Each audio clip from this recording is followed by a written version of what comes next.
Bonjour à tous, je suis ravie de vous retrouver depuis la foire du livre de Brive. Nous sommes dans le bain de la foire avec toujours du monde autour de nous, comme vous pouvez l'entendre certainement. Et j'ai le grand plaisir de recevoir une romancière qui truste les premières places des ventes depuis plus de 10 ans. Catherine Pancol, bonjour. Bonjour. Merci d'être avec nous sur le 107.7. Après la trilogie des Muchachas, vous nous revenez avec 3 baisers qui pèse lourd, 850 pages de retrouvailles avec vos personnages fétiches, Hortense, Stella, Gary et tous les autres. À la fin des Muchachas, il y a 3 ans, vous pensiez les retrouver? Je pense plus du tout maintenant avec eux. Je laisse faire et j'attends voir s'ils reviennent ou pas. Alors on retrouve donc vos personnages à Paris, en province, aux États-Unis. C'est comme une autre famille pour vous? Oui, c'est notre famille car elle est réelle pour moi. Je m'inquiète quand il fait froid, je m'inquiète quand il se passe quelque chose à New York. Je m'inquiète quand il y a un attentat à Londres, je m'inquiète pour eux comme pour ma propre famille, c'est très grave. Alors à travers vos histoires, on compte 6 familles, 43 personnages, vous avez une très grande famille. Comment vous faites pour vous repérer? Vous arrivez à rentrer dans la peau de chacun? Complètement, c'est comme une mère qui aurait plein d'enfants. Je pense qu'elle connaît chaque enfant, elle aime chaque enfant, elle sait quelles sont les différences, les failles, les qualités. Et moi c'est pareil, ce sont des gens vivants pour moi, c'est pas seulement des personnages de papier. Alors vous avez bien des préférés?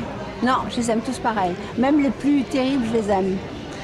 Les plus terribles, ce sont les hommes peut-être dans vos romans. Vous exagérez. Ah non, là, l'enchaînement est trop facile, là. Alors là... Il fallait la faire. Non, là, c'est trop facile. En tout cas, vos personnages féminins sont des femmes fortes et qui occupent le premier plan. Les hommes, eux, quand même, ne sont pas toujours à leur avantage, il faut bien le dire. C'est une revanche que vous avez à prendre? Non, c'est pas une revanche. Non, c'est une photographie de la société actuelle. Je vous taquine. Je pense que les femmes sont plus responsables, elles sont plus courageuses, elles décident davantage. Les hommes sont toujours un peu fuyants, hésitants.